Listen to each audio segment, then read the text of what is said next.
नमस्कार। मैं प्रोफेसर मीना श्रीवास्तव, शासकीय कमला राजा कन्या स्नातकोत्तर स्वशासी महाविद्यालय ग्वालियर में इतिहास विषय की प्राध्यापक और विभागाध्यक्ष हूँ। आज मैं आप सभी के समक्ष उपस्थित हूँ गुजरी महल के संबंध में बात करने के लिए। इसका मैं ऐतिहासिक परिचय दूंगी, स्थापत्य की विशेषताएं बताऊंगी, वर्तमान संरक्षण की स्थिति, संरक्षण संवर्धन हेतु सुझाव और निष्कर्ष। सबसे पहले हम बात करेंगे गुजरी महल का ऐतिहासिक परिचय। महल में कौन रहता था? गुजरी महल का निर्माण कब और किसने करवाया था? इस महल का नाम गुजरी महल कैसे पड़ा? ये गुजरी कौन थी? विशाल और सुंदर स्थापत्य कला को प्रदर्शित करता हुआ यह महल अनायास ही हमारा ध्यान आकर्षित करता है। यह ग्वालियर नगर में स्थापित है। मृगनयनी ग्वालियर के राजा मानसिंह तोमर की सबसे प्रिय रानी थी, जो गुर्जर वंश की थी। गुजरी महल की रानी मृगनयनी का ऐतिहासिक परिचय इस प्रकार से है। प्राचीन काल में भारत के मध्य प्रदेश राज्य के मुरैना जिले की अंबाह तहसील के अंतर्गत स्थित ऐसा ग्राम के मूल निवासी तोमर जागीरदार थे। इनके ही वंश में वीर सिंह देव तोमर हुए, जिन्होंने ग्वालियर पर 1394 ईस्वी में तुगलक राजा के प्रतिनिधि को एक भोज में आमंत्रित करने के उपरांत अपनी योजना के अनुसार उसे हराकर ग्वालियर के किले पर अपना अधिकार स्थापित कर लिया था।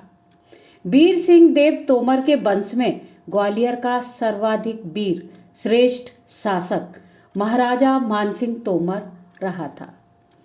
राजा मानसिंह तोमर का ग्वालियर पर लगभग 1486 से 1516 ईस्वी तक स्वतंत्रता पूर्वक शासन रहा था। इन्हीं मानसिंह तोमर की 9वीं रानी थी मृगनयनी, जिसे प्यार से सभी निन्नी कहते थे। मानसिंह तोमर का निन्नी से विवाह किस प्रकार से हुआ था, इस संबंध में एक गाथा हमें उपलब्ध होती है, जिसके अनुसार राई गांव का पुरोहित बोधन आज महाराज मानसिंह तोमर के दरबार में भेंट करने आया था। वह राजा को देखते ही जुहार करते हुए कहने लगा कि महाराज की जय हो, पाएं लागो महाराज, बहुत दिन हो गए, राई गांव शिकार के लिए आइए। राजा बोले, हाँ हाँ जरूर आऊँगा। होली के त्योहार के बाद महाराजा मानसिंह तोमर राई गांव में शिकार हेतु पहुँचे। गांव वालों ने महाराज की बहुत आवभगत की। साथ ही राई गांव के एक गुर्जर किसान की बेटी निन्नी ने भी अन्य जनमानस के समान ही साज श्रृंगार किया और राजा की आरती उतारने पहुंची, तो राजा को देखती ही रह गई। निन्नी, जिसका नाम बहुत सुंदर आंखें होने के कारण मृगनयनी भी था, राजा मानसिंह भी निन्नी की सुंदरता को देखते ही रह गए। गांव वालों से बात ही बात में निन्नी की वीरता का बखान उन्होंने भी सुना, परंतु लोक लाज के कारण कुछ कह नहीं सके। दूसरे दिन महाराजा मानसिंह के शिकार की व्यवस्था की गई। साथ ही राजा ने उस दिन निन्नी की वीरता भी देखने की इच्छा जाहिर की। सभी तैयारियां की गई और जंगल में निन्नी और उसकी सखी लाखी के लिए मचान तैयार करवाए गए, परंतु निन्नी यह जानते हुए भी कि राजा कहीं नाराज न हो जाएं, फिर भी निडर और वीर होने के कारण वह मचान पर नहीं बैठी और उसने पेड़ की ओट में रहकर शिकार करना तय किया। शिकार में उसने भयानक नाहर को तीर से मार गिराया। उसी समय सामने से भैंसा आ गया। उस जंगली भैंसे को निन्नी ने उसके सींग पकड़कर उसे पटक दिया और अपने हथियार से घायल कर दिया। यह दृश्य देखकर राजा मानसिंह निन्नी की वीरता से अत्यधिक प्रभावित हुए और प्रसन्न होकर राजा ने निन्नी के गले में हार पहना दिया। साथ ही राजा ने निन्नी के सामने यह प्रस्ताव भी रखा कि मैं तुम्हें अपनी रानी बनाना चाहता हूँ। निन्नी को यह सुनकर ऐसा लगा जैसे कि उसकी सारी मुरादें पूरी हो गई हों। निन्नी ने हौले से राजा की ओर देखा और आंखों ही आंखों में अपनी स्वीकृति दे दी।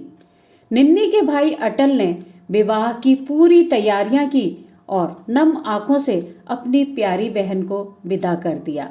उपहार स्वरूप अपनी गाय और बछड़ा उसने दे दिया और निन्नी ग्वालियर की रानी बनकर गाजे बाजे के साथ महल में पहुंच गई। आज भी निन्नी और राजा मानसिंह की प्रेम गाथा के तराने ग्वालियर के किले के गुजरी महल में ध्रुपद और धमार के रूप में गूंजते हैं। राजा मानसिंह तोमर ने अपनी प्रिय रानी के लिए गुजरी महल का निर्माण करवाया था। गुजरी महल की स्थापत्य की विशेषताएं क्या हैं, अब हम इस पर बात करेंगे। यह महल 2 मंजिला है। लंबाई इसकी 332 फीट और चौड़ाई 200 फीट है। महल के बाहरी भाग में गुम्मद और छज्जे निर्मित हैं। महल के बीच में बहुत बड़ा आंगन है। आंगन के चारों ओर कक्ष निर्मित हैं। कक्षों के बाहरी भाग में गुम्मददार बुर्ज निर्मित है।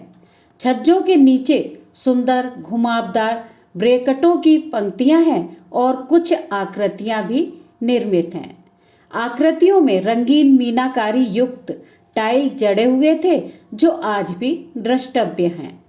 महल का निर्माण अनुमानतः विक्रम संवत 1551 अर्थात कि 1494 ईस्वी से पूर्व हो चुका था। नारायण दास कृत छिताई चरित नामक एक ग्रंथ है जो मेरे पास भी है, मैंने पढ़ा है उसे।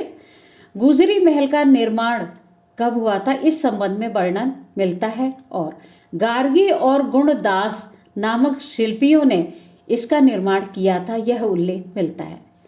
गुजरी महल में विभिन्न रंगों द्वारा चित्र अंकित किए गए थे। भोला राम नाम का चित्रकार था जिसने ये चित्र अंकित किए थे। राजा मानसिंह तोमर गुजरी महल में संगीत विद्यालय भी इन्होंने स्थापित किया था। इतिहासकार स्मिथ के अनुसार तानसेन ने अपनी आरंभिक संगीत शिक्षा मानसिंह द्वारा ग्वालियर में स्थापित संगीत विद्यालय में प्राप्त की थी। बाद में वह वृंदावन जाकर स्वामी हरिदास के शिष्य बन गए थे। बैजू बाबरा ने मृगनयनी को संगीत की शिक्षा इसी गुजरी महल में प्रदान की थी।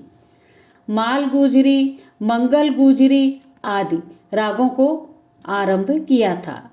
मानसिंह ने इसी महल में रहकर स्वयं सावंती, लीलावती, मानशाही और कल्याण आदि नाम के गीत लिखे थे। वर्तमान संरक्षण की स्थिति में अब हम बात करेंगे। वर्तमान में यहाँ संग्रहालय है। प्राचीन मध्यकालीन अनेक वंश के शासकों की मूर्तियां, सिक्के आदि हैं। स्पष्ट है कि यह महल सरकारी पुरातत्व विभाग के संरक्षण में है। संपूर्ण अध्ययन के उपरांत निष्कर्ष रूप से यह कहा जा सकता है कि गुजरी महल का निर्माण राजा मानसिंह की 9वीं रानी मृगनयनी के रहने के लिए किया गया था। राजा मानसिंह तोमर ने इस महल का निर्माण करवाया था। राजा के साथ ही रानी मृगनयनी भी संगीत में रुचि रखती थी और इस कारण उन्होंने अपने महल में संगीत विद्यालय भी खोला था। यहाँ पर दरबार लगता था और संगीत के तराने गूंजते थे। सभी धर्म के मानव यहाँ दरबार में आते थे, जिसके प्रमाण के रूप में महल के द्वार के ऊपरी भाग में अरबी फारसी का लेख उत्कीर्ण है जो आज भी हमें देखने को मिलता है। अंत में मैं यह कहना चाहूँगी कि स्पष्ट रूप से राजा मानसिंह तोमर का यह गुजरी महल ऐतिहासिक दृष्टि से अपना विशिष्ट महत्व रखता है। धन्यवाद।